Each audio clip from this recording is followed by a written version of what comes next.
intro. Hey everybody, and welcome to Angel Meadows Conversation with Friends. My friend this evening is none other than Sherry, the mystical goddess. Sherry's been my friend for a little while. We've had chats here and there, but it seems that we miss each other most of the time because Sherry's in California now, and she used to be in Texas, and our time zones are not easy to get for my brain. So, welcome, Sherry, and thank you for agreeing to be coming on my show. Thank you for inviting me. I'm glad to be here. We're going to have fun, and we're just going to make sure that everybody can reboot so that they can hear us, and then give me a confirmation that you got sound. There we go. People can hear me type.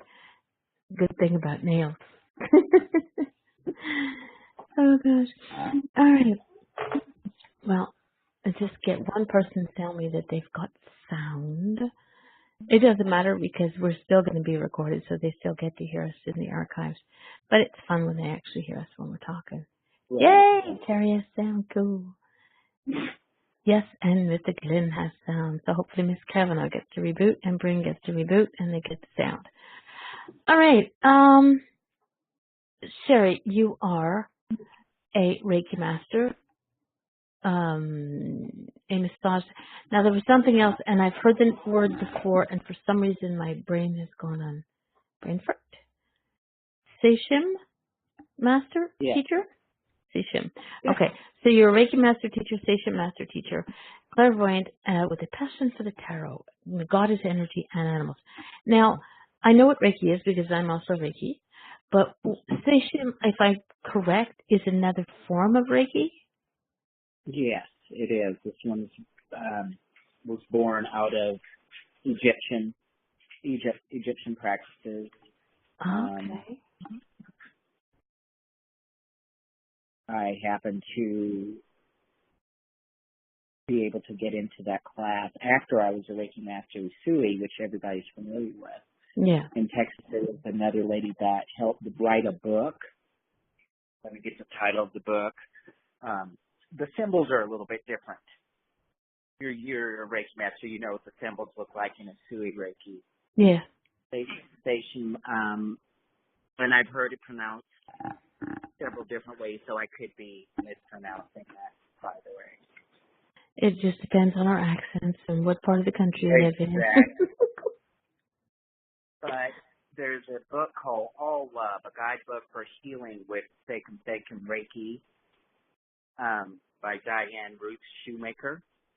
Okay. You can get it off of Amazon, and you can at least look at the new symbols. What was her name again? Diane Ruth Shoemaker? Yes, Shewmaker. I found her. The guidebook is fascinating. I mean, you can at least get some, background from Patrick Scott Ziegler, the man that started this, and they tell the history of where this comes from. Not the least of which how the symbols were originated and where they come from and how he was inspired. Okay. All I know is that it's different and it does different things, and I can feel it in the practices. Like, I consider this, the light is different. Like, I don't know if you see light, colors, or auras when you're working in Reiki, but when I use this one, or when it comes out on its own, it's blue. And like electric blue, and it's more precise. To me, it's to the point it's a little more masculine instead of the soft rose gold feminine of the Sui. Okay. And so you know, as you grow and use it, you'll know when it's appropriate to use this one or not. If somebody's in dire pain or something, it seems to me like you want to use a more pinpoint, quick slice and dice, and that's what I use this for. But we're just channels, and sometimes it'll come through all on its own. So I think you'd like it. Well, for me, I'm learning, and I want to learn different methods of healing, because I don't just use one. And I think that Right. the more, as people would say, the more tools that you have in your toolbox, the more precise that you can get. You know, you can use a little bit of this, a little bit of that. Like you can use in making a cake. You have the basic recipe. You know, you are a healer. You have the basic recipe. But if you can add a little more sugar, a little more vanilla, whatever the case may be, it might, you know, each client is different. Just like each practice is different, each client is different. So that would be Right. interesting. I just put the And I link into believe, the chat room. yes, and I believe, and then you can get attuned. You know, you go through it and see if it resonates with you. It may not resonate with you. There's other brands of Reiki that may be better for you, but I Hmm. particularly like it, and I think you'd also like it as well, Darlene. But I believe, let's say you take a look at the book and you decide you want to attune to it. I believe Dorothy Holder also has this, you know, Reiki master teacher level and can certify you and attune you. And so can I. And like I said, I just think once you read it and you Hmm. meditate on it and let it soak into you, it's just going to make you that much more powerful of a healer. And no two healings are alike. You know, And you'll lay hands on someone and then I could, and they'll get two different healings, yeah. but healed nonetheless. So I think it's fantastic to have those Yeah, tools. it's just a different way of going about it. It's like my friend Eric Lynn in the chat room, probably typing it up as we speak. There's no wrong way of connecting with spirit. There's just different ways of connecting with spirit, and that includes connecting with the healing. There's no wrong Right. way to heal somebody because it's all the energies are all positive. They cannot be. So I got you first, Eric. You just did it too. I think that I just lost my train of thought. Woohoo. I Well, think you were that saying that no wrong way. exactly. I think that no matter what, so long as your intention, and that's where, for me, that's where the healing starts, is with our intention. So if your intention is positive, then everything else just follows. You know, I can, whereas crystal healing, you have to be careful what crystals you use. You know, because Right. they can still be used for the right purpose, but the wrong tool. If that makes any sense. But I Right. also Or, like crystal healing, you know. So there's no, to me there's nothing wrong with anything. I'm open to pretty much everything. I'm I, I'm an open book. But I love to expand my knowledge, and I think that's what's great about most of our community is we're open to learning and to sharing and to understanding. right. Mr. Glenn is rolling shiny baubles in front of me to lose my train of thought. Such a nice guy. And I thought he was a friend. So that's that one. But, okay, so when did you first get interested in healing? What was it that just sort of got your attention to become a healer? Well, it's one of those things I think I've always known, you know, just Hmm. in my life path that healing was part of it. Um, we were brought up Pentecostal, which is an extreme, I don't want to say right wing, but an extremely, Did? it's one of those sects of Christianity that takes it to the next level. I call it all nuttery at this point, but one of the things they believed in was healing. So I've always just thought that that was possible, you know, Mm. and coming out of the Christian background. But when I actually got on my path, it started with a major like depression in my own body, and so I was looking for ways to self-heal, self-love, and it was you know, spirit brought Reiki to me, and I looked into it, and I know it was 2011, and at the time I was brand new, and I was seeing numbers like $10,000 per level. You remember those days? Oh yeah. Um, Mm. Oh yeah. and I remember thinking, well, that sounds like something I need, but I'm not going to pay that kind of money. So, Exactly. and I was too new on the path anyways to understand what was going on. So fast forward to 2014, it was brought to me again when I went to massage school. there was a lady that did a 1-day session just to introduce us to it, and it immediately came to my consciousness like, oh yeah, Reiki, I need this. Mhm. Well, by that time, you were seeing numbers like 300 a level, 250 for level 1, 250, something a little more reasonable than the 8 to 10,000 that it was just a few Yeah. years earlier. Mhm. I And remember that. so I got that certification from one of my dear friends in Connecticut, and he's also a psychic and Reiki master. And then in 2015, when I got into my degree program and my metaphysical actual studies, I ran into my local Sekum practitioner who talked to me about it, and she used it on me, and I'm like, I'm supposed to have this too. So I got a double Reiki Master T-shirt. Nice. That was a long roundabout way to say it started in 2011-ish. But Yeah. it's something that has always been on my life path, and I've known it, and I ran from it for a long time because I was the oldest of 6, and I got stuck doing that sort of thing anyway. So I was just like, I'm tired of always being the caregiver. So there was some years in there I left it, but, as we all know, when something's meant to be, it finds you. Exactly. It is. Sometimes I think that people don't realize where they're supposed to be. Some people are lucky enough, like Eric Green in the chat room, he was lucky enough to have his grandmother, who was an awesome medium in her right over in the UK, and he got to be taught by her. Nice. And it was always in his life. Whereas for me, I was raised Catholic.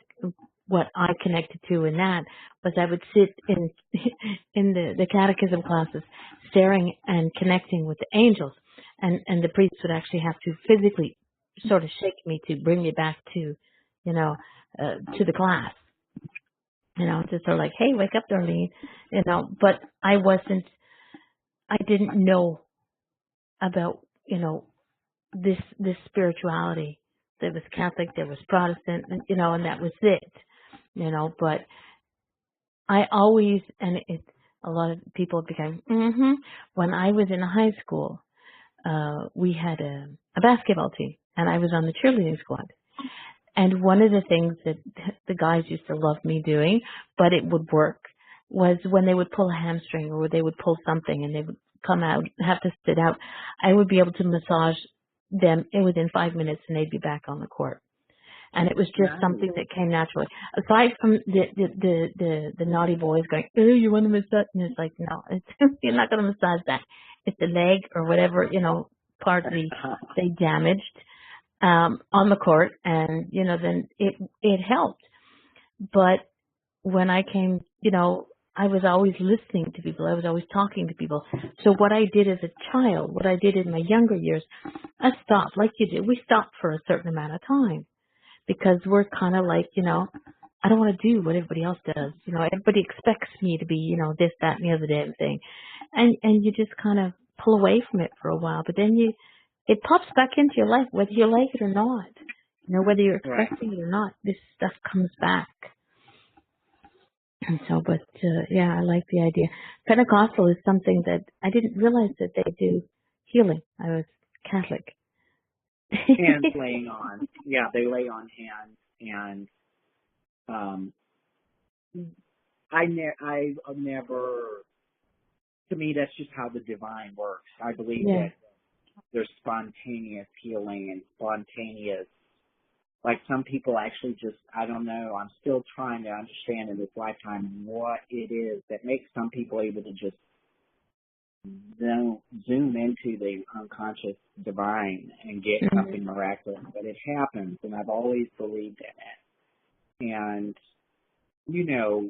a lot of this healing work in our walk and our path is mental, and I don't know how deep everybody is on the mental laws out there.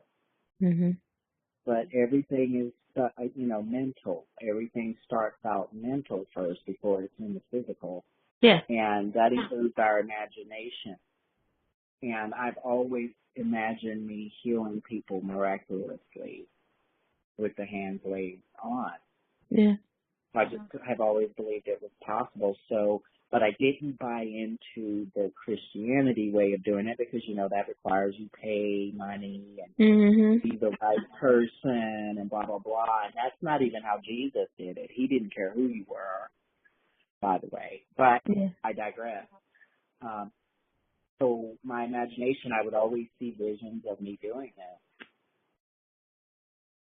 But it took me getting to this point in my path to understand that there's different ways that can happen. It can be theta healing. It could be Reiki. It could be any kind of thing. If you break over to the other side and connect, Exactly. these remarkable, crazy things are going to happen, especially if you're open and the client is open.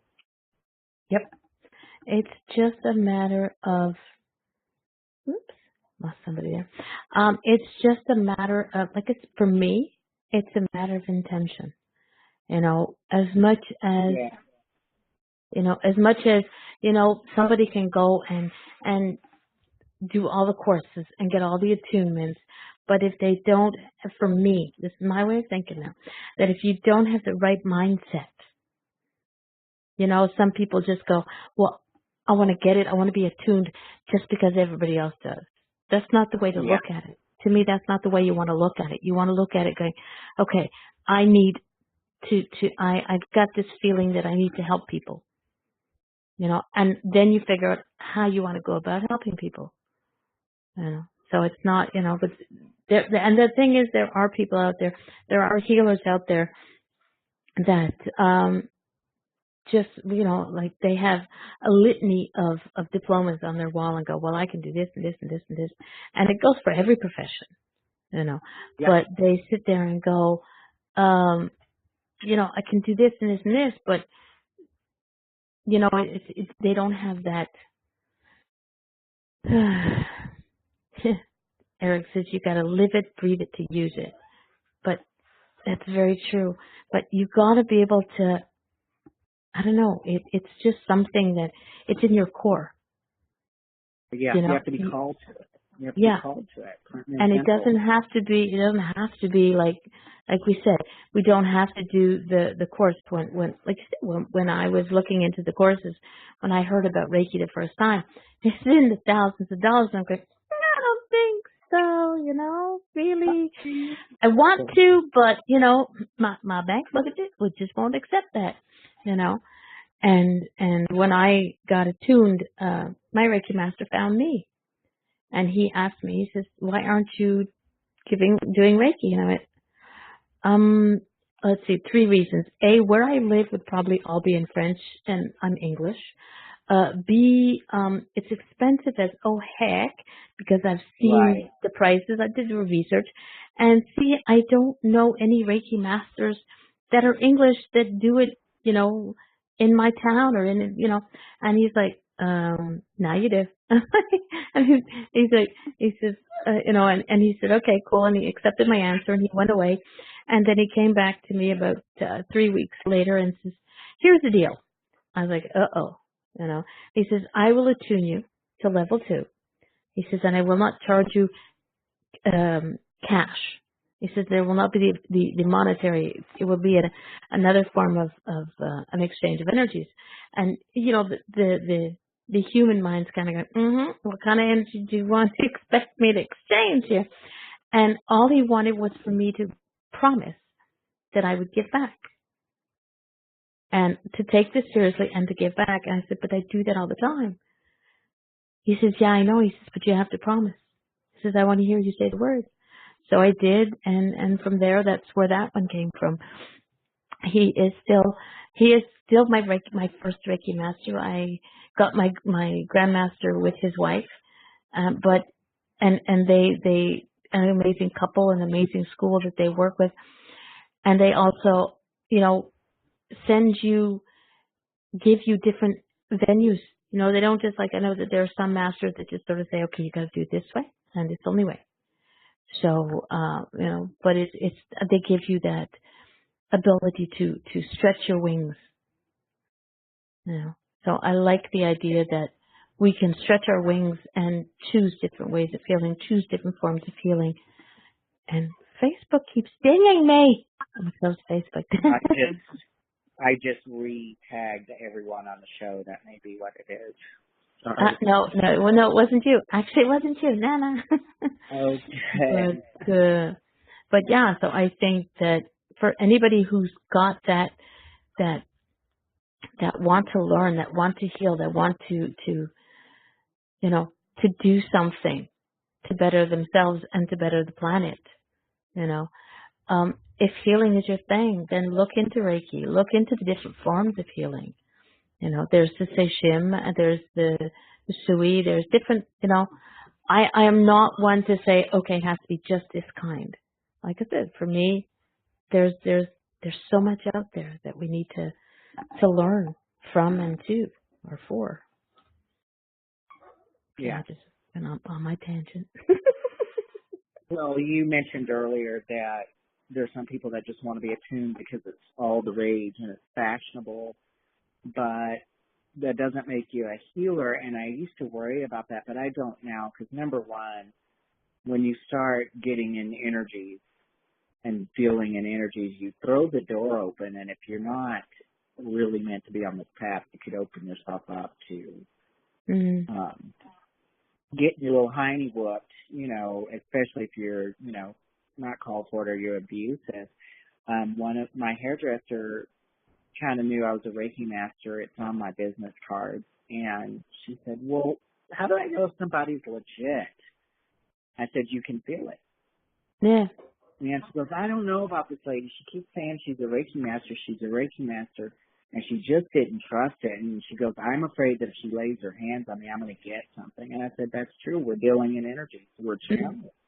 And if she's got any bad intention, you bet it could be bad for you. Yeah. And she never did it. And come to find out, the lady wasn't a Reiki master. Her mother was, and she was trying to make money off this girl, and she could feel it. Yeah. She knew nothing about Reiki other than this doesn't feel right. And I said, go with that always. That's how you know you're going in a correct session. I don't even worry about charlatans in this arena anymore, because either you can or you can't help people. It's that simple. Yeah. And I love the people who sit there and go, well, I don't know if I'm going to feel this or not. It's how do I know that that you're actually doing something?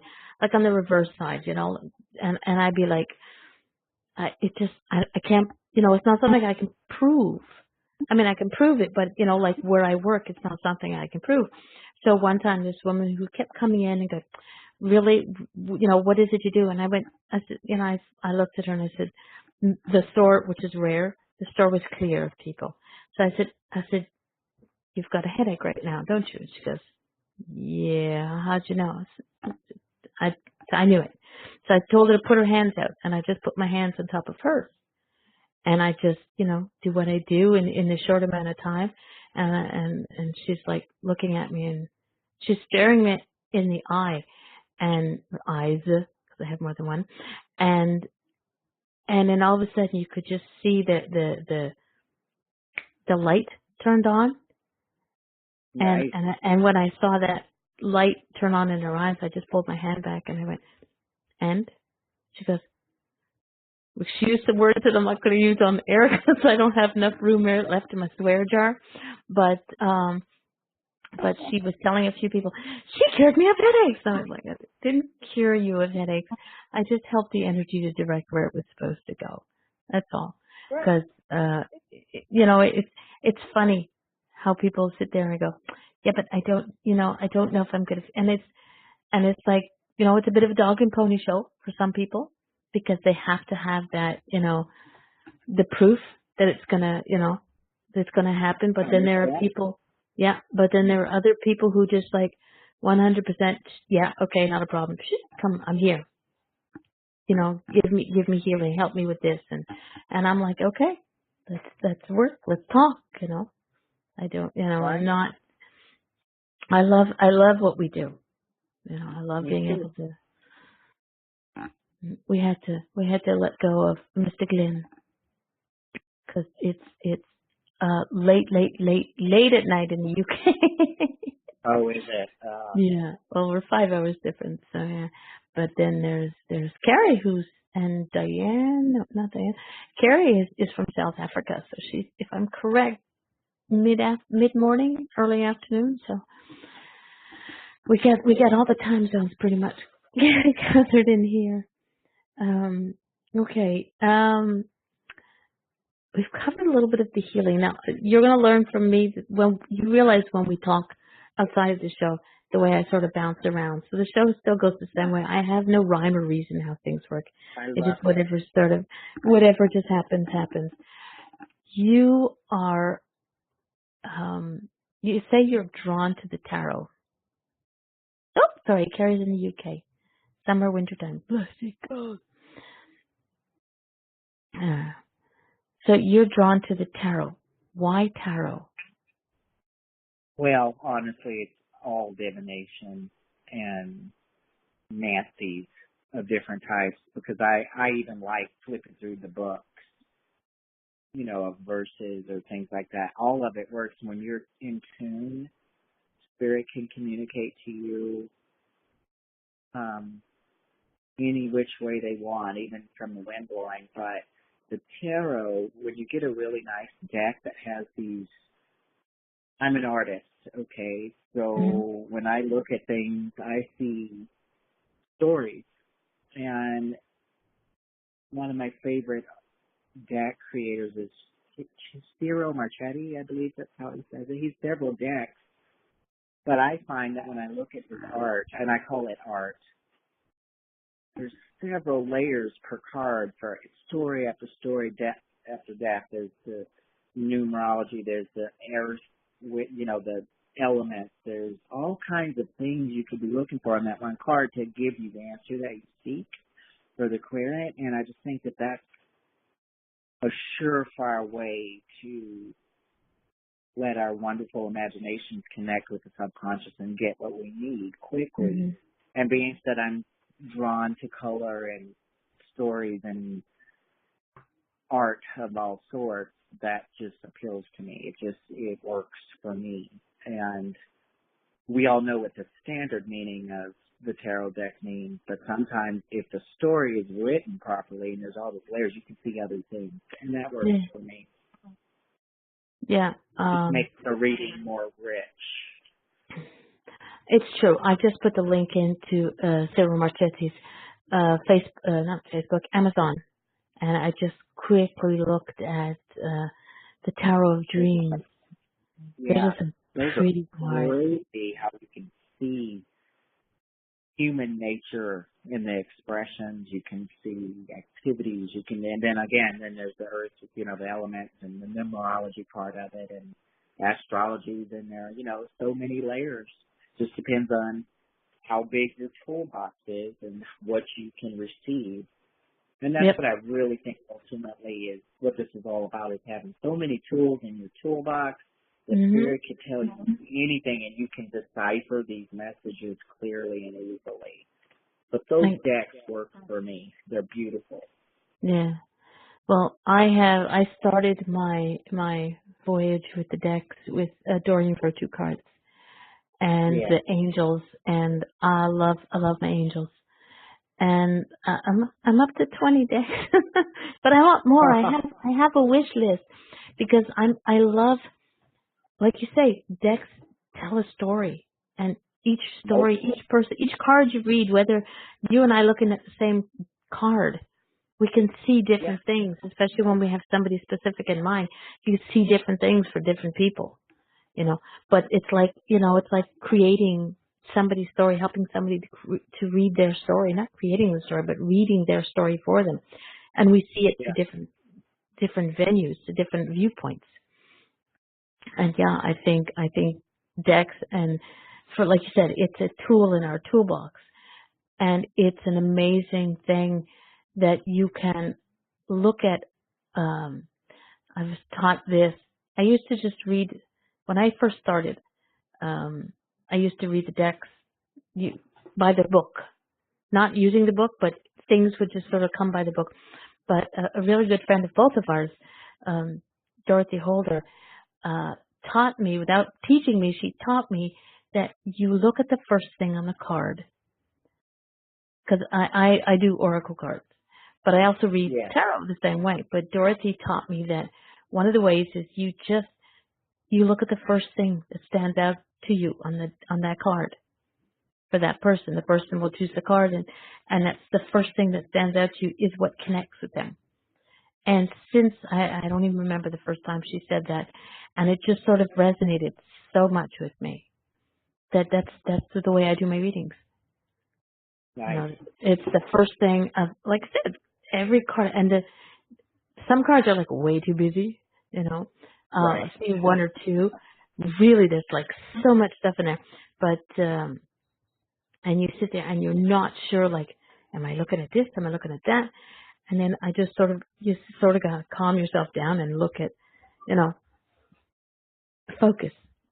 But I think our decks, whether they're tarot, whether they're oracle, whether they're, I have no idea if there's any other, Lenormand, I think they're called. Whatever they are, Yeah. it's again a tool in our chest, in our toolbox. And then And there's playing cards, which I haven't really got so heavy into it, eight of diamonds, spades and all that. I don't do those. Those I haven't been drawn to. hmm But those are available as well because numbers mean things. But yeah, again, I had found with the Ciro Marchetti deck that he includes those new numbers in there. Like 4 means certain things. Like when you look at a tarot deck, 5 usually implies something negative. I don't care what it is. hmm That's the same thing on the playing cards. And somebody could be asking about love, and it always seems to be one of those deals where on the way out, well, do you have a time frame? Well, sometimes I can go back and look at the same card and you can see a season or you can yeah, see a month number or something. And, so much can come through when you have the tools to receive that. exactly. And it's just, to me, it's fun Yeah. because And it's because healing for me. yeah, because it's not, when we draw, like, I don't know about you, but when I draw a card of the day, now, sometimes I put them up on my site. I have a friend who helps me out, and he's really good with his cards of the day. That, like, but for me, when I sit there and go, okay, let's see what the deck is today, and I'll say, give me something to work with today, and I will draw a card. But not only do what we draw. Hey, good morning, Brian. Australia has now woken up. Nice. um, not only does the card mean something to us, but if you put it out there, somebody else might get what they get. And when you do a reading for somebody, for me, when I do a reading for somebody, I allow them to see the cards, whether it's by Skype, Facebook, or actually here in my own place, in my own office. Sometimes some people will see something different in the card than what I'm getting, but that's their own intuition working. And I think that's awesome when you see somebody do that for the first time, click on their own intuition, and it's like, and they were like, yeah, but I got, so it's fun. It's a new way of, it's fun watching people grow. I think that's, Yes. I like to show the spread as well for that reason right there, that they may get another layer out of it that is just for them. mhm, But it's confirmation, and it put them very connected to the same process, and it'll resonate more when they can see their spread, and then they can refer back to it. And one of the things you mentioned about the Reiki, and this as well, because of the clinical background of the massage, I do intake forms for Reiki as well, and we talk about what's pressing today. And mhm, we may even do some tarot. Sometimes Reiki has to come with a bit of counseling, either before, yeah, after, or both. And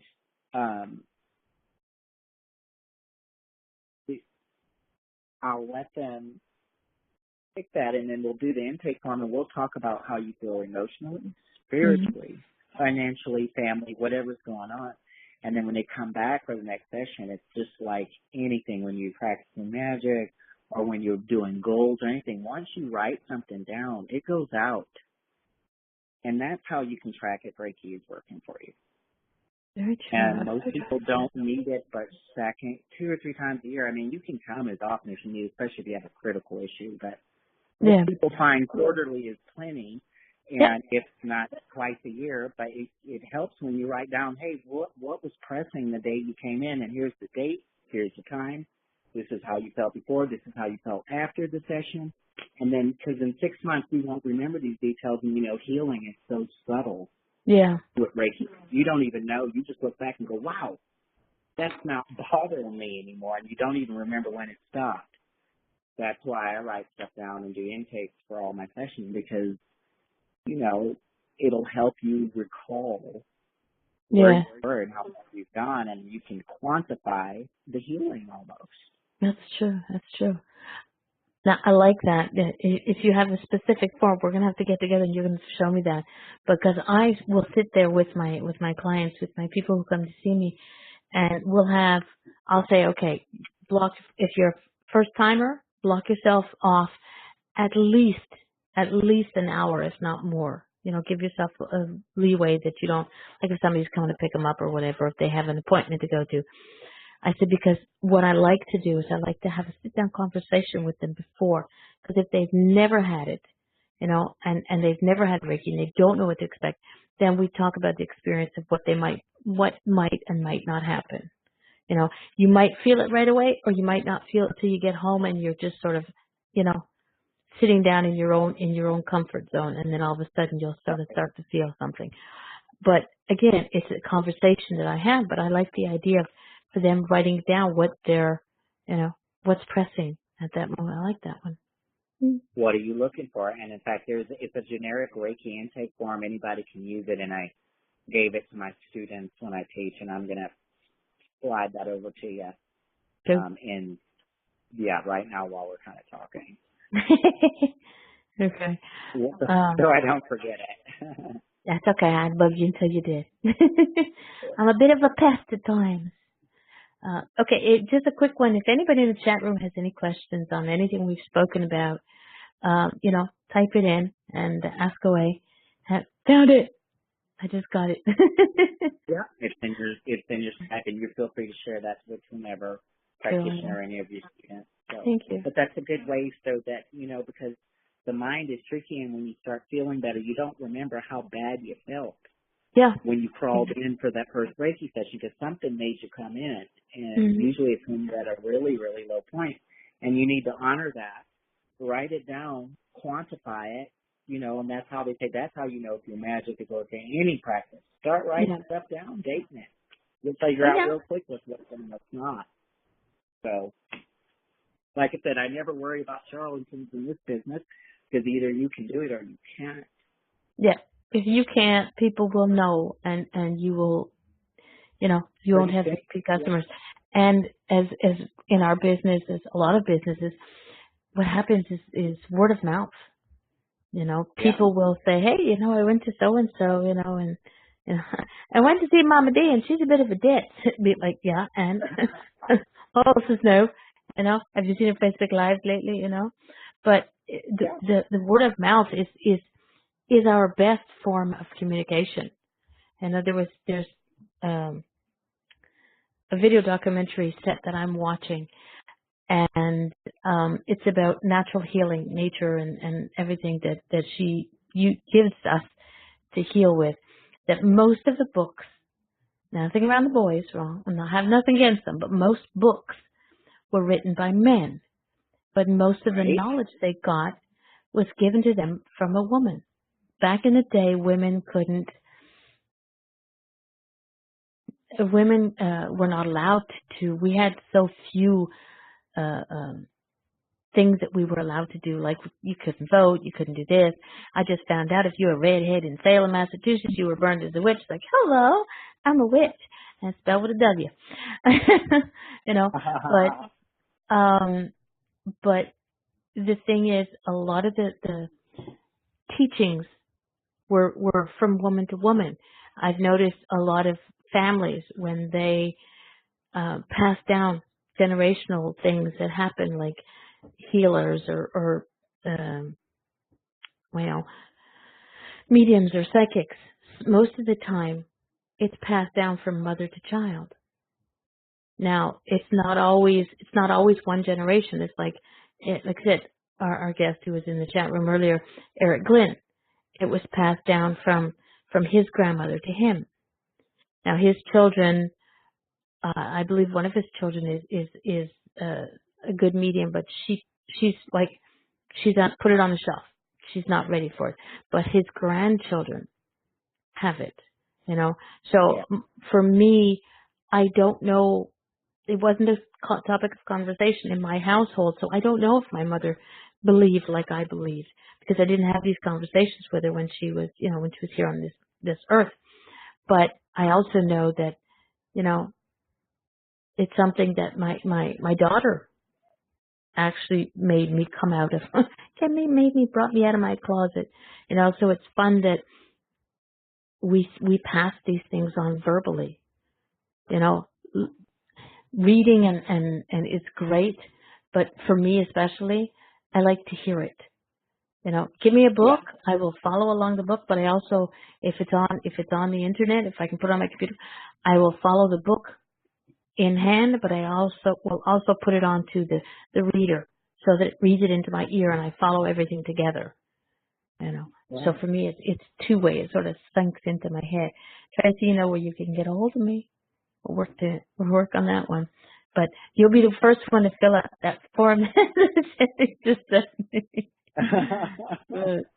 and then you go sign it, and then you have it on record, and it's a real good way to track progress, I believe. And as far as passing things down generationally, so much gets lost. I even think some of it's in our DNA, and that it bounces around in the family tree via osmosis, even some of it, because my mother and I didn't have these conversations either outside of Christianity, but I know too much, so it's coming from somewhere. yeah. There's too much that just came naturally. So. Brian in the chat room says he got his gift from his mother, but she was a psycho. Probably dealing with a lot I of. wonder, I wonder if my children say that about me. No, I'm only kidding, Brian. But yeah, I think it's great. Yeah, there are some people who just know it. They don't have to. It's something that whether they speak to their family about it, whether they're taught Right. by their family, their blood family, it doesn't always happen. But I know a young lady who she does it with that. She just started doing healing without realizing what she was doing. Like she didn't have a name for it, and she still doesn't know what to call it. And I have had long conversations with her, and I said, yours is angelic healing, because of where her beliefs lies, not in the church per se, but where her mind goes. I said, what you're doing is angelic healing. You've had no training, but it's still training it's in your mind, it's in your body, it's in your system. She just does this automatically, but she has Right. nobody in her family that she spoke to of this, that nobody else in the family, as far as she knows, nobody else in the family connects with that. So this is like, everybody is different, but I think it's fun when you get to watch them, grow. Right. And you can't judge people for how they connect. Like I said, Christianity works for a lot of people. I've Yeah. seen healing in Christianity. I think it has everything to do with your connection to the divine. You can, put all the labels on it you want, but there's not a special spirit for Christians and a spirit for Luciferians. I mean, there's one door, and it's been told by everyone all over the place. There's only one spirit. So, like I said, it's whether you use Jesus Christ or Usui. I think that no matter But what we name our higher power, it really doesn't matter. It's just so long as you understand that it's your higher power. You know, whether right, it's, no matter what you call it, whether it's, Jesus, because I had somebody once say, well, how do you know that that your angels are good and not the devil? Because in the Bible it says blah, blah, blah, blah. I said, because that's what I believe. I said, I make sure that I don't attract negativity. I said, and when I do, trust me, I know it. And it doesn't last right, long because my light is so bright and so it just irritates the garbage out of them. So they go away. But it's and they said, well, this healing stuff is the work of the devil. I said, really? One of our ascended masters is Jesus Christ. And he was like, what? I said, yeah, how did Jesus, do healing? Laying on of the hands. And right. he was, And he said we do greater. and this person just sort of stopped dead in his tracks and never realized that. And he just shut up, turned around and walked away. Never came. I mean, I see him quite often, but the conversation never goes back to where it was because he had no answer for it. And Yeah, I wasn't being malicious about it. I wasn't, it's just the way I see it. fact, a fact. Jesus Yeah, laid on the hands and performed miracles, and then told us we do that and more. And exactly. and one of the first questions I used to get in and still get here, I'm in a kind of conservative part of Northern California, but these are churchgoers up here, and when people would walk into my Reiki session, the first thing I would get is, so do you believe in Jesus Christ? I said, yeah, but there's more to it than that. Yeah. And that's how I would start off. But apparently they were drawn to me some kind of way because I make no bones about who I am. Mhm. But I welcome all. If you're here with good intentions, I'm going to do what I got to do. It's not for me to judge how you connect to the divine. But yeah, do you believe in Jesus Christ? Yeah. Yes, I do. But not the guy in sandals that you guys are talking about. Exactly. Everybody sees their higher power, their divine, differently. And Yeah.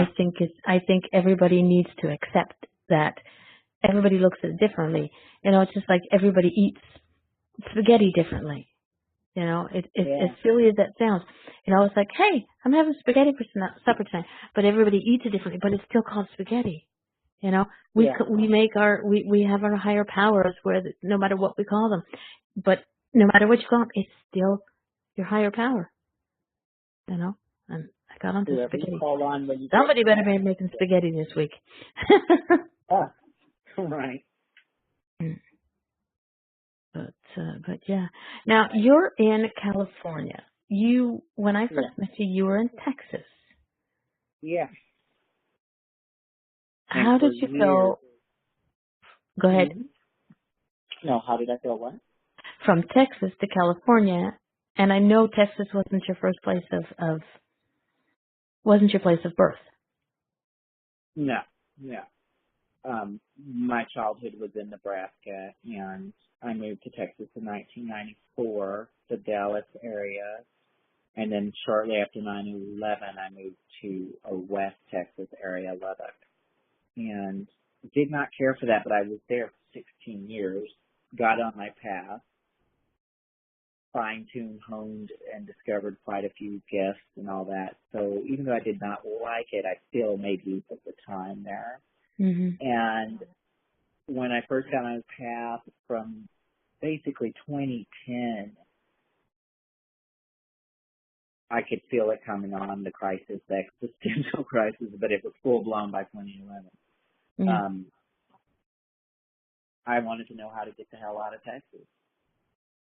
And it took this long this year for me to finally get out of it, but I did it right, using the tools I had gained, how to Mhm. rely on spirit and take your time and do all your middle steps and educate yourself and prepare yourself and all that. So it couldn't have really happened any sooner, but, a lot of times when I was calling, psychic shows and my friends and you and other folks, it was always, when do you see me moving? When the hell? When am I getting out of this thing? Now, don't get us wrong, people from Lubbock, Texas. I have a good friend who lives there, Vicki Johns, and Sherry Winks the store has just moved there. It's a great Yeah, place for them, but for you, it just wasn't the right fit. it was energetically bad, but I'm not going to diss the whole scene. And I tell her about that because I wouldn't be here talking to you and who I am today if it wasn't for that, what Exactly. I call training. Yep. So What we I'm not going live, to shit on my experience. yeah, what we've lived through in our past has made us who we are today. And Right. I'm not, you know, some things happened in everybody's past that they would love to say, oh my God, I used to be one of them. I was like, you know, if I could have changed this, and this, my God, my life would have been so much better. And then I realized now with my, you know, with my mind open to what I'm living now, I would love to, but I wouldn't change anything I went through because it made me who I am today. It made me be Right. able to connect to spirit. It made me be able to connect to people, you know, and listening was one of the things because when I was younger, nobody listened to me, and you know everybody would, you know. So, but what you were in your past, what you did to get to where we are today, makes you who you are. The good, the bad, and the ugly. Even that movie, Right. as horrid as things may have been, and I know a lot of people have been through some really horrible shit. Use my language, Yeah. but it makes them the better person that they are today because then they won't they know not what not to do. They know what not to do, you know. But and then if somebody comes to you with the same experience that you went through as a child or living where you lived, somebody comes up to you and says, "Oh my God, I need to talk to you, please. I need to talk to somebody," and this is blah blah blah blah, and they just sort of spill what they have to spill, and you can sort of be there and say, been there, done that. Here's how I did it. It may not be the exact same way for you to do it, but here's how I did it. There are ways out Yeah. of everything, you know. Yeah. And it's those middle steps. And like I said, I can tell because Spirit made me go through it from A to Z. And so I can Mm-hmm. tell if somebody is on their path, you know, if something's going to happen or not. Because like I said, if I had had my way, I would have been probably 3 times divorced. If I were in one of those big urban city centers, I wouldn't have taken the time out to meditate and learn and grow and educate myself. Mm-hmm. I would have been caught up in other things. So Lubbock had to happen. And like I said, I did it the hard, long way around the bend. So I know how to do it. I know how to go from one career to the next, how to go from this income level to the next, how to move, how to insulate yourself, you know, as a single middle-aged woman. I mean, there's just some stuff we got to do. Yep. Period. Exactly. End of story. Yeah. Larry in the chat There's room just, says the best teacher is the one who has had the experience. yeah. And I Yep. have Very true. compassion for somebody that's desperate to leave somewhere, but it's not time. I can Yeah. sit and be compassionate with that because I was that person for years. Yeah. Very true. Amen, Tracy. Amen is right. Um, yeah, no, we have to, you know, people gotta get that to their heads. And I think I love watching the young ones these days because I work in a store that I get to see the young ones coming in and out of all ages and where they, you know, like their relationships. Oh my God, this week he loves me. He's, you know, he's 100% attentive and oh my God. And next week he doesn't talk to me anymore. He goes off with his guys and I'm done. So whoa. That was bad. If you want things to work, slow down. It's a two-way street. You know, we don't give up. There are some people who give up everything to make their partner, male or female, to make their partner happy. They give up themselves, you know, to make their partner happy, to make, you know, to make their children happy, to do what they think is supposed to be done. You know, what a husband or a wife, what a mother or a father is supposed to do. There's no I've learned there's no supposed to anymore. Yeah, we did what we did growing up.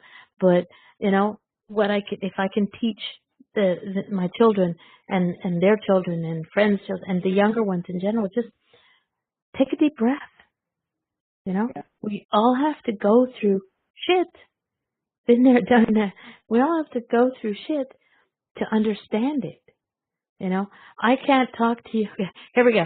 I can't talk to you about what it's like to be a black woman because I've never been one. Well, maybe I have been in past life, but not that I can do it In now. past life. Yeah. But you have that ability to help somebody on that path. Going, you know what? I am a young black female, and I am doing. I want to do this, this, and this, but it's not part of my family life. Well, then you sit down and okay, well, I can't, Mama D can't help you with that, but, Sherry can. But I can help you from a different angle. So everybody has a different angle of where to see it. And, But where both of us can help people, black, white, male, female, is I know, by spreading message. the Yeah, young ones why, these days, yeah, but the young ones these days see things in color, see things in black and white. And until they sit down and take a deep breath and go, okay, you know what? My voice, if I hadn't have said it, except for the people who know us, nobody would know the difference between us, whether, you were black or I was black, or you were white and we have, it's something that people learn along their path. There was I think it was on Facebook, it may have been on TV too at one time, that you have two babies in incubators, and they have no idea what color they are, but they're getting along just fine and dandy. And then you have two graves side by side, and it doesn't matter what color your skin was or what religion you were at birth and at death. You just get along just fine because there's no actual color. There's no religion. There's no, we just learn. But the thing is, in between those two stages, a lot of people stress. And this lately, we've been people have been stressing up the wazoo. And so it's time people got to sit down and take a deep breath and see what it is you want. Don't follow along the path with everybody else unless that's something that you want to do, but you have to realize it for yourself. right. Where the hell that came from. Right. I do. I mean, 'cause there's people out there who don't fit into the molds that are being handed to us, and it's okay that your life looks different. And see, I think people need permission to not be in molds. Just, it's okay you need to rest for 2 or 3 years, then rest. Mm-hmm. Who tells people that anymore? Take some time off and rest. Most people think that's a couple days. No, I mean, some people need to heal from certain things, and it takes some time. Yep. And, there's no instant fix. There's no instant heal. Mm-hmm. An instant heal might be. Yeah. Exactly. An instant heal might only last momentarily. Somebody might say, "Yeah, let's do this, this, and this, and you'll feel much better," but it may only be a quick fix. Yeah. Yeah. Brian in the chat room says he's been different all his life. Yes, we know Brian. Brian is a very dear friend. He used to be a co-host with me on a show. And boy, in the beginning, this man, you could not get him to talk. He would sit there very quietly, and he'd be like, "I'm the silent partner." So no. I'm going to make you just come out of that quiet zone. And now you can't get him to shut up. But it's fun to watch. People have to, take their time and go slowly. There's no rush. Yeah, You don't that's have a man-made construct. I mean, that we're rushing through all of our years, and that's that's the matrix. Yep. BS. Too. I mean, look at. Go ahead. No, you go ahead. If you look when you're driving somewhere, that person who, whether it's you or somebody else, has to zip past you because you're going too slow. you know. Yeah. But guess what? You both hit that red light at the same time, Yep. you Going to know. the same grocery store. Exactly.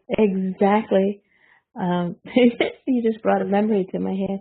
I went to the groceries one time, and it's a big grocery store, but there was only two cashiers on, and this one guy had a royal hissy fit, and he left his buggy in the middle of the thing because there was only two cashiers, and they were slow as molasses, and yada yada yada yada, and I just sort of, I was in my line, and I just sort of in my mind wished him well, and I said, I will see you again sometime soon, and finished doing what I had to do, and we went to get gas, and here he is coming out of the gas the depot or the gas station, and still fussing. And I looked at him like, oh, I said, you're gonna go back and get your groceries now? I said, there's more cashiers at the thing. And he looked at me and he was like, what? I said, yeah, we both ended up at the same place at the same time. I said, except I got my car full of my groceries. And he just sort of looked at me, didn't know what to say. And I said, have a nice day. And I smiled and I went in and he was like, huh? And I haven't seen him since. But, it's like you have to learn that no matter where you're going on your path, side by side, you eventually will get there at different times, different ways, but everybody gets to where they're going in the end. Yeah. And right when they're supposed to. Exactly. And that's why today, that was another reason why I think maybe on a subconscious level I resisted the move and made for sure, because I'm really slowed down. I'm in a very small populace in the mountains. And I'm reprogramming my mind that I don't need to be multitasking everything. And it's strange because I've been doing it for 44 years. Several things at once, including eating or driving and texting, just so much fun. And now I noticed this morning I was driving around a windy, beautiful road, and I got to the stop sign. There was a lady at the stop sign fumbling through her purse. I mean, like for a good minute, and I know that doesn't sound like long until you're waiting in the car. A minute is like a long time, and I'm like, this is going to only last a minute, most. So I don't need to blare my horn at her. Okay, just take it easy. Exactly. Stop, take a deep breath, and sing along to the tune of the radio. Something caught her attention. She looked up, she started hauling ass, and I'm like, this could have gone one of two ways. You can blare your horn and jar her out of her.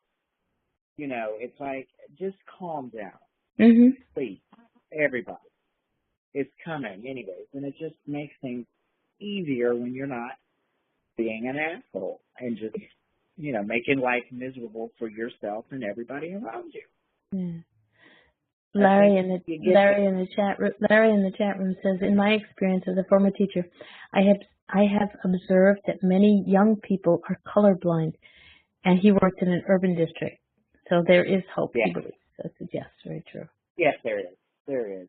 Some of my good dear friends up here. I mean, I'm in the mountains. There aren't very many people like me here. I maybe saw one or two other ones, and I'm not sure they're from here. I am colorblind, but I can tell when somebody's not all day long. Don't get me wrong. You can tell when somebody's got issues with that. But I give everybody 100% credit, and your behavior docks it. Yep. So, until you do me wrong, you got 100%. Yeah. No. And the thing is, people can do you wrong just because you're Sherry, or they can do you wrong because there's different reasons for people to butt heads. Yeah. Color, height, you're too tall, you're too fat. There's all kinds of stuff out there. Like I said, I'm to the point where I'm observing everyone and everything. And like I said, it takes a minute to piss me off, but I really wait until it's just you're a jerk. But most times you can avoid conflict just by, seeing the light in the other person. Yeah. For as long as you can. I mean, some people don't have that option. I get that. Yeah, my job. I don't have that option because I'm. Somebody's got their finger in your nose. You got to address that. I have some people sit there and go, oh my God, you're always so happy. Yeah, well, because that's what I choose to be. You know, like when I get pissy, trust me, I get pissy. I try not to do it in front of customers, but you know, the store shakes when I slam doors. You know, Yeah. but but I think it aggravates some people more when they're screaming and their hands are flaring and they're da da da da da da, and I'm just standing there smiling. I got this big silly grin on my face because in my head I'm going, what if they're going to turn blue because they haven't taken a breath? They started, I have a little conversation with myself in the head, paying attention to what they're saying, but playing into the aggravation, the frustration, and the stress that they're going through doesn't make it any easier. No. And then they just sort of stop and take a deep breath. It's like, I work in a gas station. When the price of gas goes up, people come in and, oh my God, it went up 2 cents, oh, and they just spew this angry thing. And I just stand there like I say, with a smile on my face. And then at the end they go, I'm not really mad at you. I said, no, I know. You needed a place, you need somebody to vent. And I'm here. You don't, so long as you don't make it personal, then we're okay. But, they're but it's fun to listen. Tracy Kavanaugh in the chat room says, living in a French community, I have experienced much discrimination being English. Just brush it off. But at the same time, I speak in French and respond in anger. They change their thoughts and the reactions afterwards. Yeah, it's fun. That's fun when that happens. When people make you can go into a store and speak English and this people behind the counter don't realize you speak French as well and understand it very well. And they start talking smack about you, and I'm just standing there smiling, not giving any kind of reaction to what these people are saying. And then when it comes to serving me again, and then I thank them in French and their jaws just kind of drop to the floor. I was like, Yeah, So, I went to Gaspé Peninsula and Quebec and all around in there. And I know what happened. There's English and there's French, and then there's the Indian, and then there's the Indian. Yep. And I don't know why it was just so hard to get along. Just if you want to speak French, speak it. And I get it's with nationalism and all that, but I look at the it that signs were in both. I mean, my gosh. you need both languages because no matter where you go in the world, and I brought that to my children, no matter where you go in the world, it's either one or the other. Even they have if you will go to Italy, they have Italian, but Italian it's close to French, so it's it'll help you to learn the French.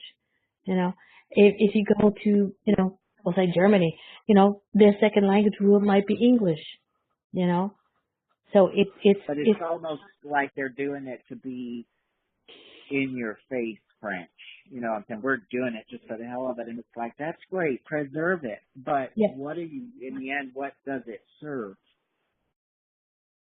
Separate banks, separate roads, separate taxes, separate. I'm like, at some point, you have to understand you're not serving anything. Yeah. No, it is. It is difficult. It is difficult. I live it every day, and it. Some people, I get it. They want to preserve their French culture. I get that. The French language. I get that. But they also have to respect. A lot of places.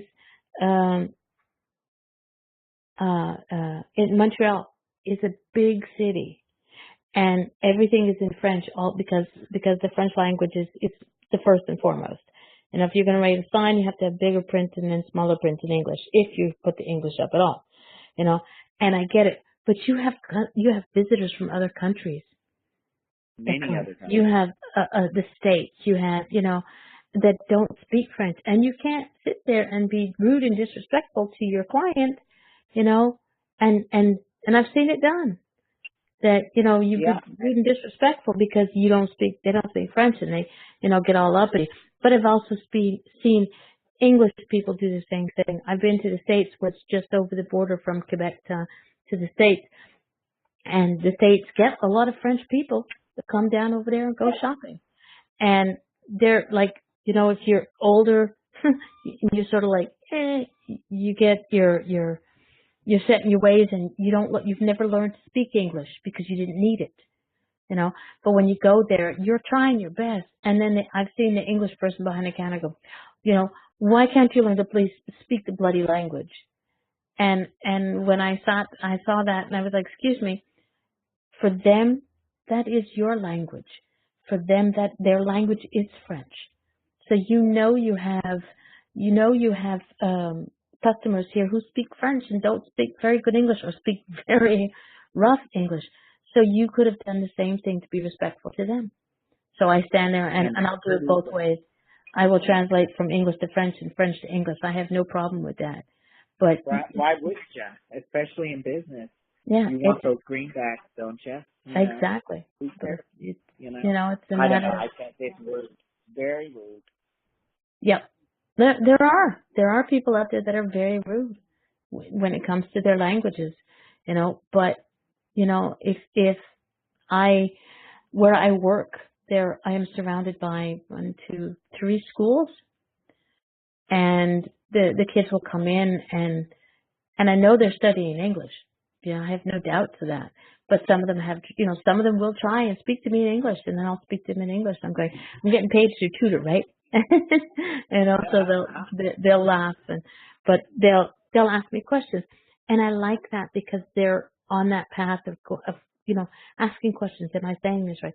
Because gosh darn it, the French language is difficult. It's masculine and feminine, and it's this, that, past, present, and future. I'm sorry, the table is just a table. I don't care if it's le table or la table, Miss Kavanaugh just said 5 schools. Yeah. And they don't call them schools, they're l'école, right? Yeah, école. French. Yes. Yeah. So there you go right there.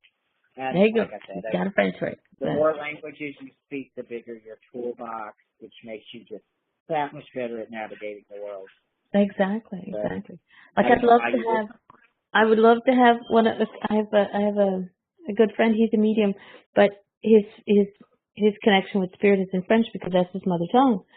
And I would love to have him on the show, but my French is not that good when it comes to spirit. But you never know.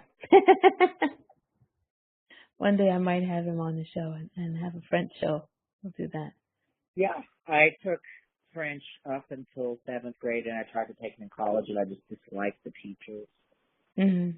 Some of it's pretty good for me, but, if I don't know what I'm talking about, I just shut up because I don't want to get made fun of. There you go. In Canada. Brian Clove in the chat room says he speaks 3 languages: bad, bloody, and rude. Yeah. Larry in the chat room says, I've experienced this in the Portuguese community. It's funny to respond back in their language. See, it works in different communities, but it's the same stuff. Whether it's language, whether it's language, whether it's religion, whether it's skin tone, no matter what it is, rude is rude. Respect is respect. Yeah. A very awesome lady just passed away recently. She had the best song that, Aretha Franklin, respect. And people forget that that's the most important thing. If you want to get it, you need to give it. And and people say if you earn respect. I don't think I give respect. I don't care yes, I do care if you respect me back, but I think that even if you're a butthead, I still respect you for being a butthead. Keep it classy. Yes, I do. I can't not be. I do have my moments. I have, and when my rants go silly, that's I did a rant this weekend, Friday, because I ordered children's meals because I'm not a big eater, and this Friday's children's meal was a balloon. You get a gift. You get a balloon. I said, what the hell's that? It's a balloon. It's not what I want. It's not a toy. Don't give me a balloon. So I kind of did a Facebook rant, and somebody messaged me later, goes, that was the funniest angry rant I've ever seen. I was like, oh yeah. No, but it's just Oh, thanks, Tracy. Now I've got 6 schools in my community. She's counting them. She's she's a Count those she's a part kids. she's a part-time teacher. She's a substitute teacher. Right now she's teaching Uh, gym, but there's a whole lot more to that lady than she lets on. So, but yeah. So okay, we went all over the place. See, this is what I love about my show. We kind of go all over. We put every topic that's possible. yeah, Um, it's it's like I said, it's a conversation between friends. It's you and I having a sit down conversation with people listening in and adding their 2 cents every so often. love it. It's adorable. The energy is really working for me, I, and I can't help but making it fun. Again, for those people who are just coming in, and we do have a couple of newbies, I'm going to do a quick shout out to everybody in the chat room. We have Andrea, Brian Clover, Carrie, Diane, Brighton, Larry. I'm not going to do your last name because I was crucify it. Marie, Sherry, the mystic goddess, because she has no choice but to be here. Texas Pearl, Tracy Kavanaugh, and, well, we had 2 guests, but one disappeared. Thanks all of you for popping in and having a great time with us. Okay. Let's see, what can you, without naming names, not that I would know them, have you ever had a session, whether it's with tarot or whether it's with doing a healing with a client that is very difficult?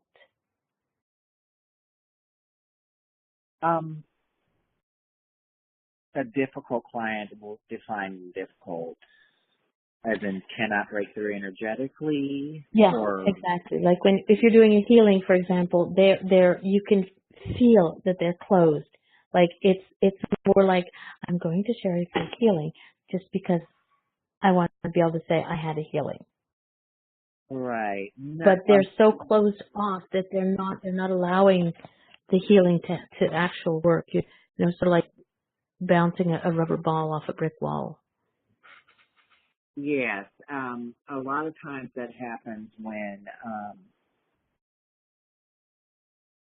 somebody wants a reading. I would say with a Reiki session, but really the universe has blessed me with clients because I specifically pray for that love me and I love them back, because that's the best way to transmit healing is through love.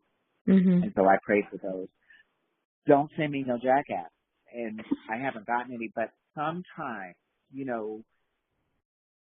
on these services, people will call in for a reading and they want to hear something.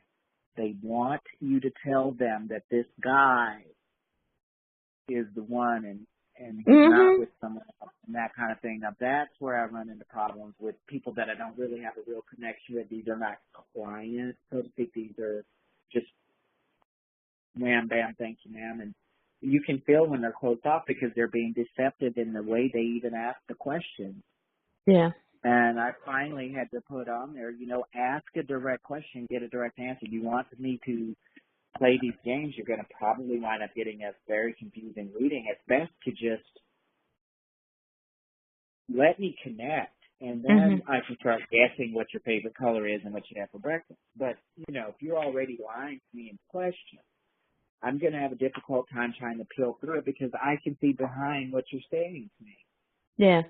The cards start telling me what's behind it, and I start answering what the truth is, and it doesn't coincide with your storyline, and they get real angry about that. That's when I see those type of things, where I'm having to plow and plow, so I have to try to hit the question from a different angle.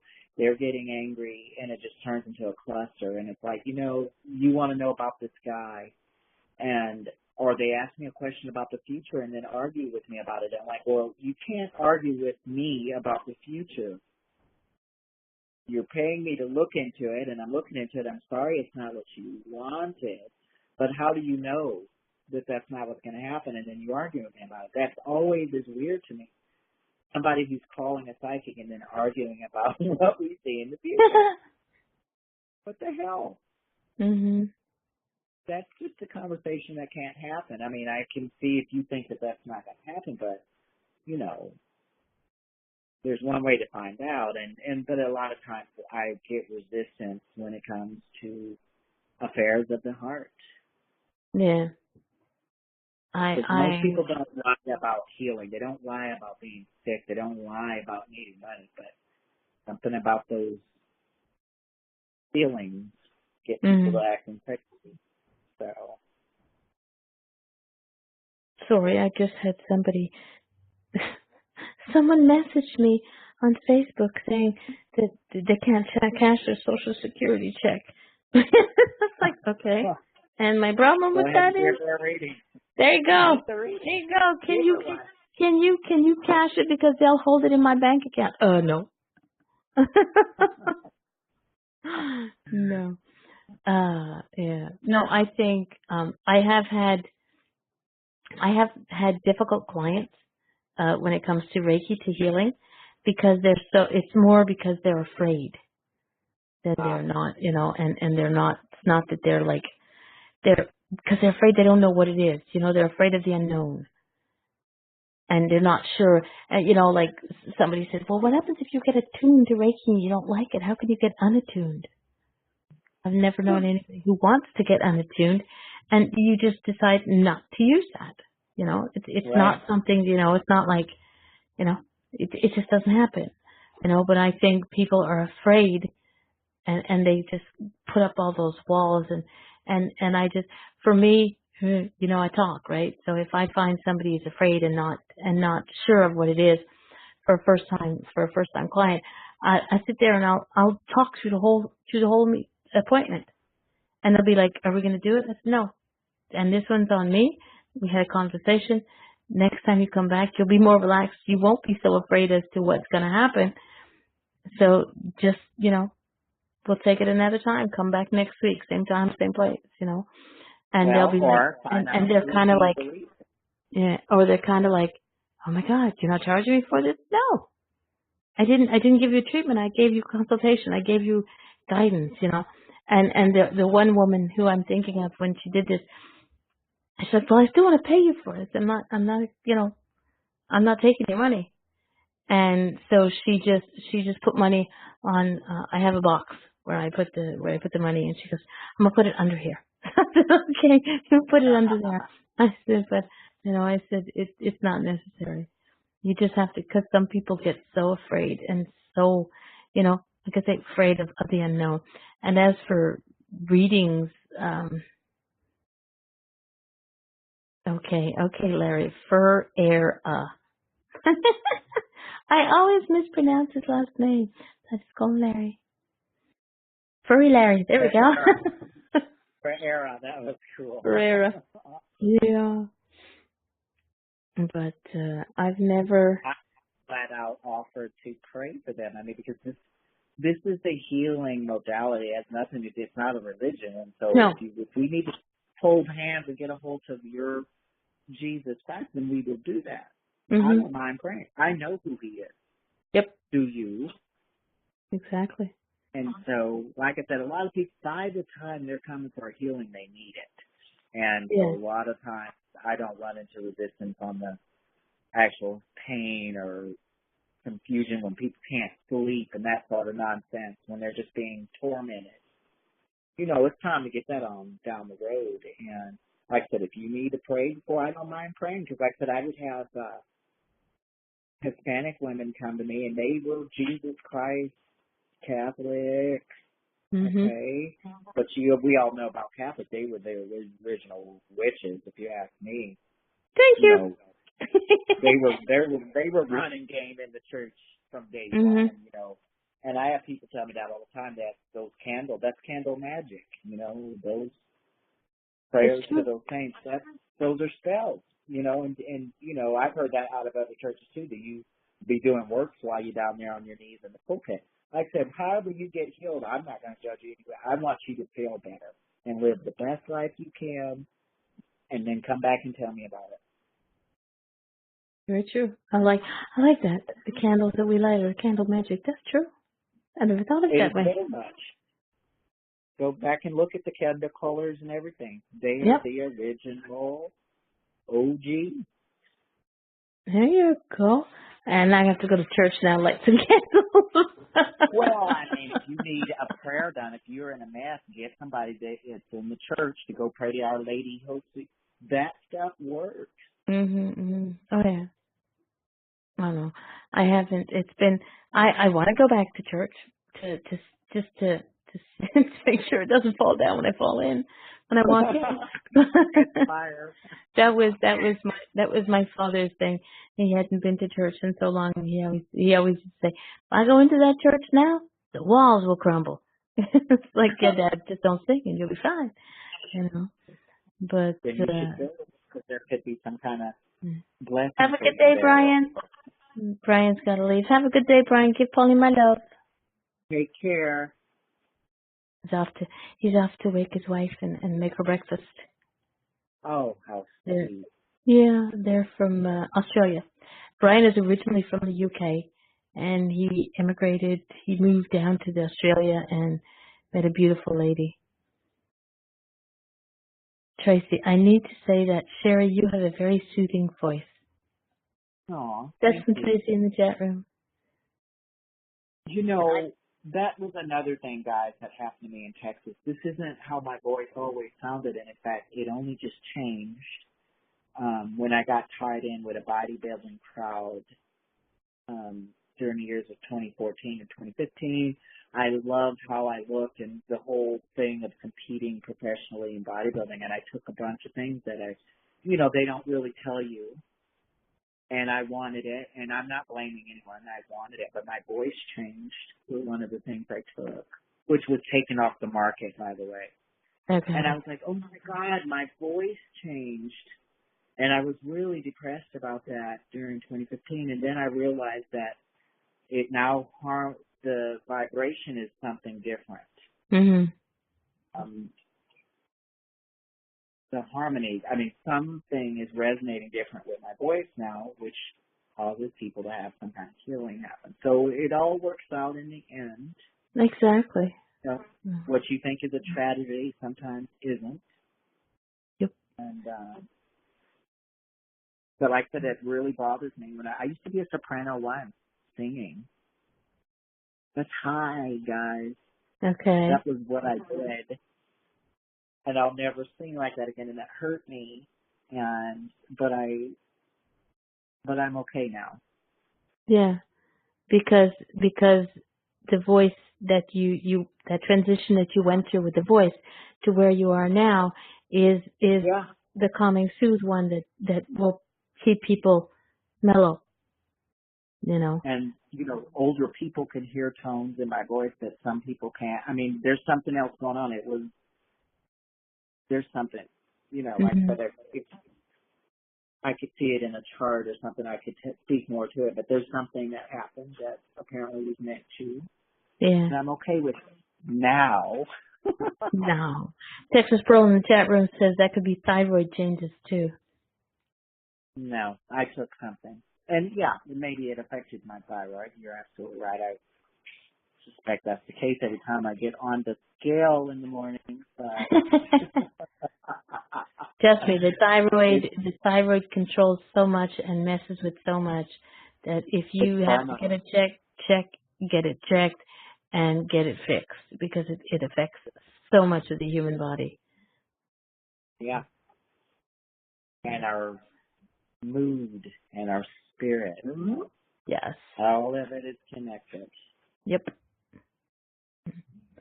So again, we went off on another tangent of craziness. Another. Yeah, but this is We well, are like I all said, over the this is there will be eventually be a reading show, which I'm hoping that I will talk to my creator of IntuiTalks and see if I can expand it and maybe go. I do have a 4-hour window, but I've never used it. It's like talking for 2 hours is more than enough. But I figure if we have a bigger window or a different day, and we'll do a reading show where people will come in and all of my guests that are readers and psychics and mediums and whatever and psychics and mediums will come in and do a reading show, but this is where we get to know each other. Yeah. Yeah. Yeah. And I'm happy to come back and participate in that. Cool, And that'll be fun. speaking of which, if in the meantime you'd like to get a hold of me, you can visit my new website, mysticalsherryscott.com, and I've really made the readings affordable. That was another epiphany I had this year, was I don't like all these high reading prices. Mhm. I'd rather you come when you needed it for the time that you need it, because I'm interested in healing the issue. So you shouldn't keep coming back, but if you have to for a while till you work through things, I've had to been there, done that. It should be affordable. Shouldn't be spending rent money and bill money on I just put all your links into the chat room. it. Oh, I'm like, Tracy said, what in the world am I looking at? Tracy said she's Oh, been guilty of okay. changing the subject. This Yeah. Texas girl wants to hear a reading while we can read a book. No, I'm kidding. No, Sherry's website is mysticalsherryscott.com. MYSTICAL Sherry SHERRYSCOTT. Facebook, look up Sherry the Mystical Goddess. You have a YouTube, an Instagram, a Twitter account, a Tumblr account, a LinkedIn account. I want to make sure I got all the accounts out there. Yeah, But I think you got all my vital statistics. And if there you're you in go. Northern California and you want hands laid on, either massage or collar massage or manual lymphatic drainage or Reiki hands-on. And by the way, I do have crystals when I do my Reiki. I love crystals. I'm in Northern California, so if you want to swing by, we can make that happen as well. So you can find that on the website too. Miss Texas Pearl in the chat room seems to be a fan of yours. She says She's Sherry's a a great reader. Love wonderful to hear one. her work. Yeah, she's a really special lady. They're trying to get you to do a reading tonight. That is up to you, my dear. Well, if Spirit is so drawn to bring us something, then that is true. Then it's fine. Miss Kavanaugh said that she would be willing to.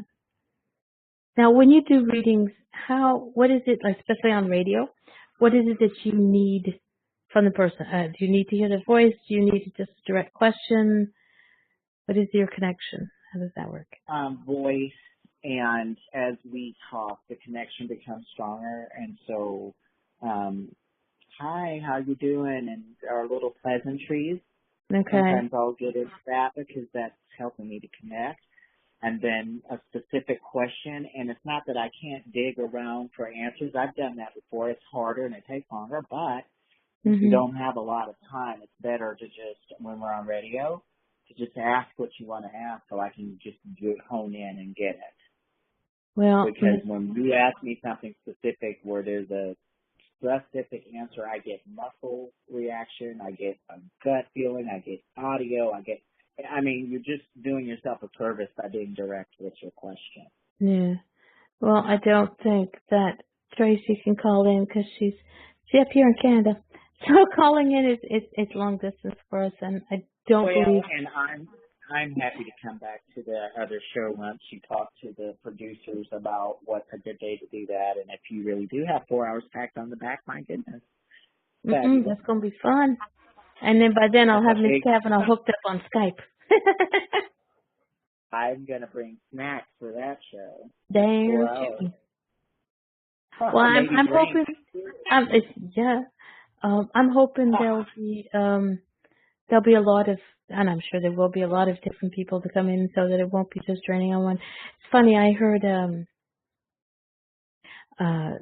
was a commercial, or it was a news show on how podcasts are becoming the thing now. You know, so people call this a podcast.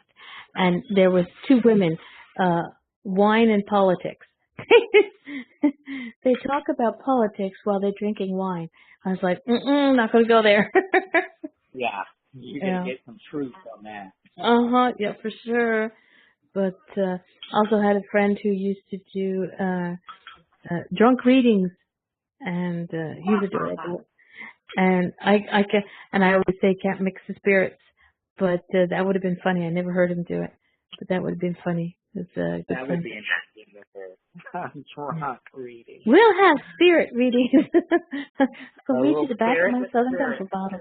There you go. Read the back of my Southern Comfort bottle. Well, Wow. yeah, wine and politics don't mix well. What they would mix well if two of you were on the show are of the same political mind, and you don't have callers who call in that you don't want to hang up on. Right. I'm but, going to pass on that question. I will pass on the politics show because I'll have so many emotions ranging from rage to anger to sad to despair. I mean, it's just too much right I now. know. That's why I don't do politics. That's one of the things I had. I always ask people before. I said, "Is there anything that you don't want to discuss that, or that when you come on this show?" I said, "The only thing I put a big no-no on when you come on the show is politics. I will Yeah. not do politics because there's too many. There's too many sides. There's way too many emotions. There's way too many. It's just like people can get carried away one way or the other, and it's like no, I'm gonna get carried away with something. You know, if you're gonna get carried away with something, get carried away with I don't know, something else, but it ain't gonna be food.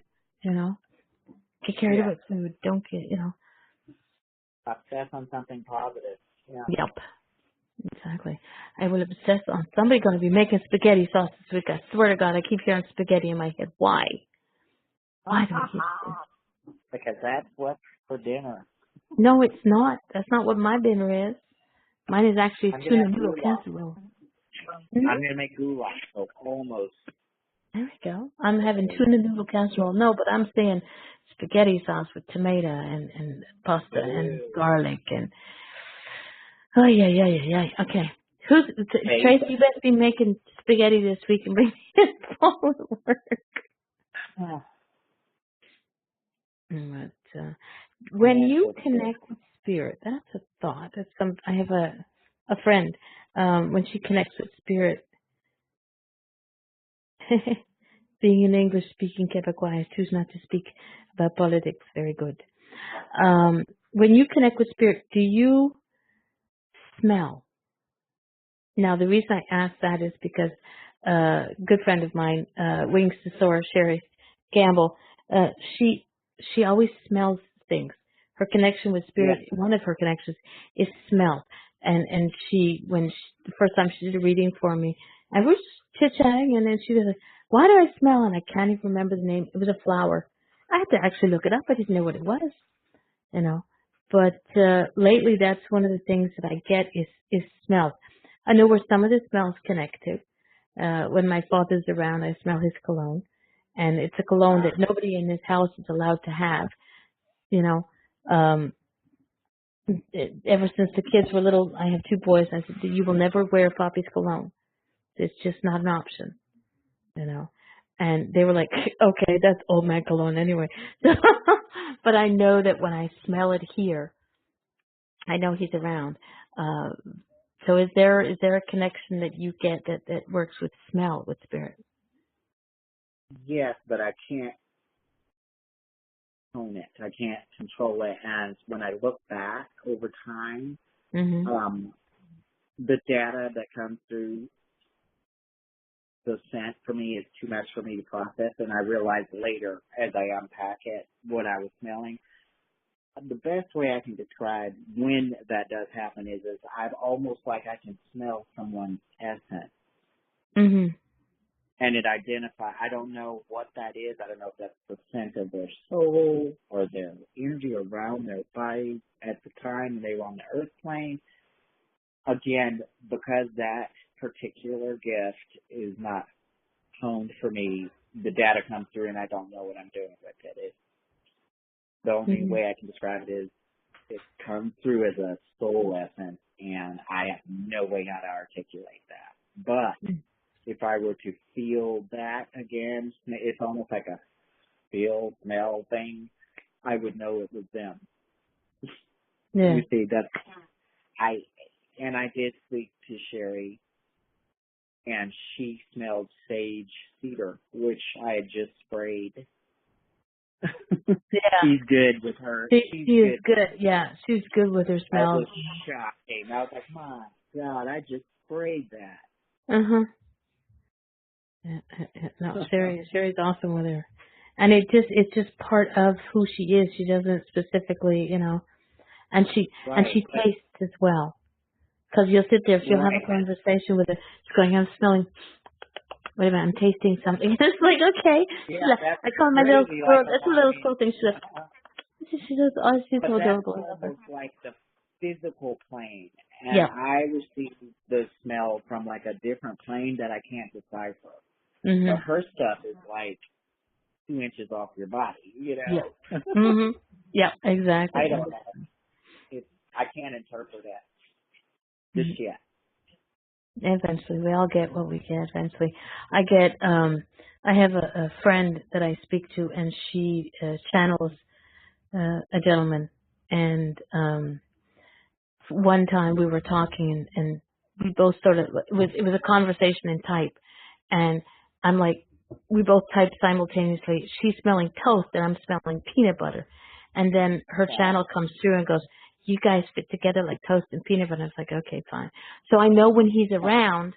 Cause he, when we were talked the first time we talked, he says, he's always, he comes around, he goes where he wants to, he doesn't, he does no harm, but I know he's around, cause all of a sudden, out of nowhere, I'll smell peanut butter, and peanut butter's got this distinctive smell. It's not just like, not like you just swished a skunk and he farted peanut butter, but there are a lot of skunks around here, and I'll smell peanut butter, and I'll be like, yo, hi, how's it going, have a little conversation, and then the smell will go away.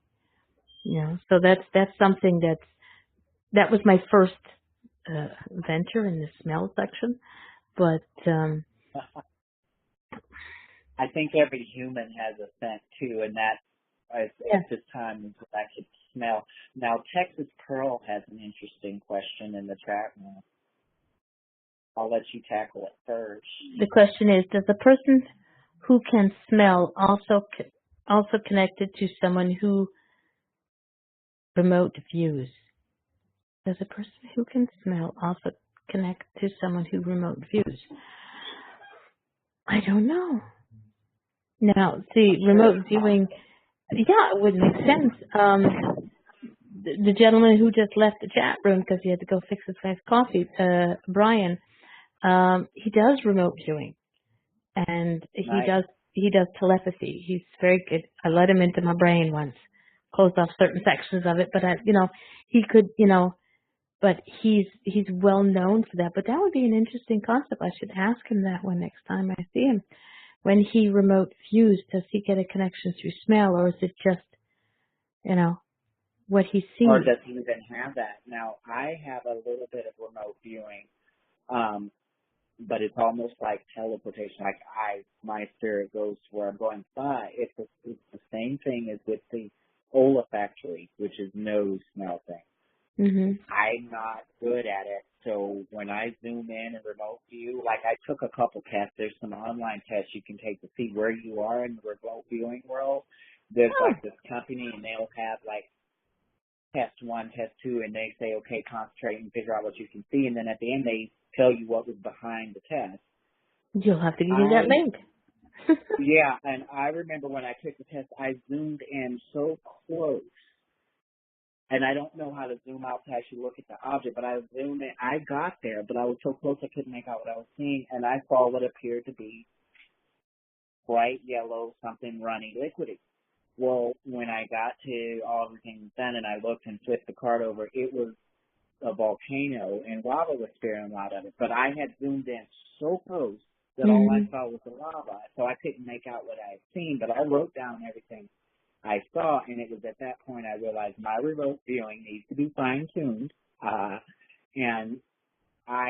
and this isn't the first time it's happened. When I do it, I go in so close. Like there was a show on Blog Talk, this guy out of Galveston, he would just do remote viewing shows, and we'd all try to guess what was in his boat. Well, I zoomed in. He was talking about a piece of swirl candy. I zoomed in so close, I just saw the brown part of the swirl of the candy. Okay. So that's not very helpful, but it's just like my olfactory. It's not fine-tuned, so I'm getting there. I'm just not able to decipher what I'm seeing or smelling. It's just we all have better gifts that we're better at. Yeah, And it's a tidbit of the possibility. It just shows you something, and then you get to choose whether or not you want to work with it. right, and You know, and like Larry in the like chat room says, the U.S. military works with remote viewing, and Texas Pearl says a they're lot of very good countries at do. remote Yeah. viewing, as a matter of fact. They're very good at that. And you remember that flight that got that was missing? M8 or MB7, the one in Malaysia. Okay. Yeah. Yeah. I kept being remote view pulled in that, and all I can say on that is they never found it, but it was something jicky about how that all went down. Yeah. And I saw those people were alive at one point. But, like I said, I'm not good enough at it to make any claims or start anything like that. So, Yeah, but like I said, it's like taste testing. You got to taste it whether or not you know if you're going to like it and you want to continue to have the meal. So this is where your remote viewing and your smelling is just a taste of it. So you have to decide whether you like it enough to have the whole meal. So whether or I'm not you want to opening up continue all it. channels. Yeah, Yeah. I'm opening up all channels. Mm. Larry in the chat room says when he astral projects, he hears as well as sees. That's awesome. Nice. Mm. Which, if you can hear, means you almost can feel too, because Yeah. hearing is vibration. So to me, those two kind of connect. Like when we're trying to figure out where we're driving, we turn the radio down. Yes. That type of thing. Yeah, exactly. So many of our senses are connected, Well, that makes sense. I know. especially when you're sensing. Yeah. It's like, shh, I'm listening. I gotta see what I'm doing. Be quiet. Exactly. Texas Pearl says, yes, like a drone. Ah, Yeah. there's our own little drone. But yeah. Interesting concept. Yeah. But yeah, that makes sense. It does. Now that you say it, it's like, like turn down the radio because I got to watch for the street sign. What the hell's that, Darlene? I gotta know Seriously. where I'm going. Oh gosh, that's good. You brought us a good question there, DP. Thank you. Oh gosh. Okay, so you in California, you work out of where? Get that out one more um, time. I'm in a town called Oroville. In Brownsville, I have actual offices where we can physically meet Mhm. for any type of hands-on body work or energy session. You guys all know that energy sessions can also be done over the phone or via an Exactly. email. Sometimes Darlene and I both can look at a picture and send energy that way. Yep. Can send prayer requests, and there's a way that we send Reiki to the prayer request and then release it out to. There's all sorts of ways that we can help do these things. But if you're in the Oroville or Brownsville, I prefer Brownsville because it's up the mountain. Oroville is down the mountain in the big city, which isn't all that big, but I love being in my mountains, and I'm more powerful here. Yeah. So if you can get to Brownsville, that's the place you need to get because I'm in my element here. So, but, and people come to the motel here. I can visit you in your motel for certain vetted people. If it's Yeah. some strange guy that I have no idea about, all right, fine. Hi, Sherry. Can you come Sorry. see me in my hotel? I want a Do you have a massage. yeah? Nuh-uh. Do you have a phone number that people can reach you, or your Skype Yes. connection? Yeah, Skype is Sherry Luca, and I believe you had that in that list of all of my vitals. You can always contact me there. Facebook Messenger works. Yep. Any of those places there, my phone will light up if you ping me on any of those means. But the phone number is 530-720-2693. 530-720-2693, and that's if you want to text or make an appointment or whatever. I don't do readings via text, but you can ping me and say, hey, are you available for a reading? That works, but I'm not going to call you from my home phone. I'll use my Google Voice number or something, Skype or something like that, and because that's my lifeline in the mountains, so I'm not going to get that all bogged down with business. So if somebody starts bombarding me, I'll just have to block you. You know what I mean? I don't, that's just for getting an appointment. Yeah, exactly. But I will talk to you all day long on any other mediums once we get connected. Of course, I'll get there and we'll get the reading in or the energy and we'll figure out what's going on. Website has ways to email, contact. I mean, I'm very easy to get a hold of, and I work a lot of hours, so, we can work it out. Yeah, I just typed it into the chat room. There's your Skype address, Skype name thingy the jiggy. Yep. Sherry, nope, Yep. I spelled that wrong. SHERRYLUKA. That's LUKA. Yeah, Sherry Luka, and you'll see Sherry, the mystical goddess, and I use the same photo everywhere. Yeah. So you'll recognize my picture. There you go. So, well, it's almost time to the end of the show. First off, a big thank you to everybody in the chat room. You got a couple of minutes left. If you have any questions for Sherry, other than a reading, pop it in there. Or if you have any comments, pop them in there, because this chat room disappears once I'm gone. Which I should actually copy and paste this whole thing. Yeah. I said I appreciated being invited here. Your energy is so good, Darlene, and I just adore you. And I'm glad that this part of our lives we're connecting. I know that people weave in and out of each other's lives, but I'm glad all my connections that I'm making now, I'm like, they're really special to me. So. Well, I agree. I think that we came into each other's life at a certain point for a specific reason. Not that if I can remember what the hell it is, but we reconnected again, and it's always, as I say to all my friends on Facebook, you all end up in my heart. You just, if just because you shadow into the nether regions for a little while, it doesn't mean that you've left my heart. It just means that you're, because I stick everybody in my heart. You're a part of my heart family. So that's just, Yeah. I have a mystical goddess in my heart. I'm saying thank you to all our listeners. Yeah. Well, thank you very much, Andrea, Carrie, Diane, Larry, Jerry, Texas Pearl, Tracy Kavanaugh, and the one guest who's been here since the beginning, being very, very quiet. Thank you for listening. Yeah. Yes. And if anybody has any questions, please feel free to get a hold of Sherry or myself on Facebook on Join IntuiTalks. I have an IntuiTalks account, so you can join IntuiTalks and ask me there. Sherry will be back. So everybody heard, she will be back to do a reading show. I'm going to put this reading show together probably in the new year. I think I'll give everybody enough advance warning and do that into the new year. If anybody's in the neighborhood next week, my guest is okay, that was this one.